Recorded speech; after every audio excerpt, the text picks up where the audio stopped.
ምንም እንዳልሰራን ብቻ እንዳታስቡ። አብዛኛው ነገር በልመና ነው የሚሰራው።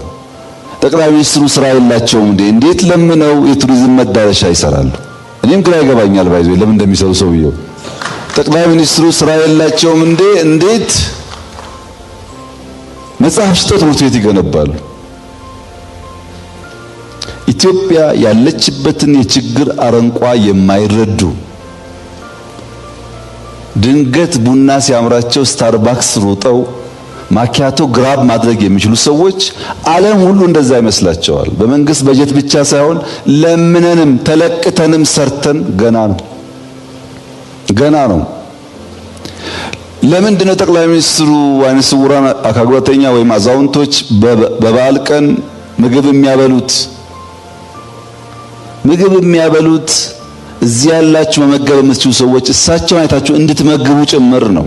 ቢኮዝ በዚያ መመገብ ስርዓት ውስጥ 1000፣ 10000፣ 50000፣ 100000 ሰው በዛች ዕለት በልቶ ካደረ ለኢትዮጵያ መንግስት፣ ለኢትዮጵያ ሕዝብ ትልቅ በረከት ስለሆነ ነው። በሚታይም በማይታይም መንገድ እነዚያን ስራዎች ማየት ያለብን በዛው ሰዓት ባላቸው ውጤት ብቻ አይደለም፣ በሰው ባህል ውስጥ ልምምድ ውስጥ የሚያመጡትን ፖዚቲቭ ኢምፓክት ማየት ያስፈልጋል።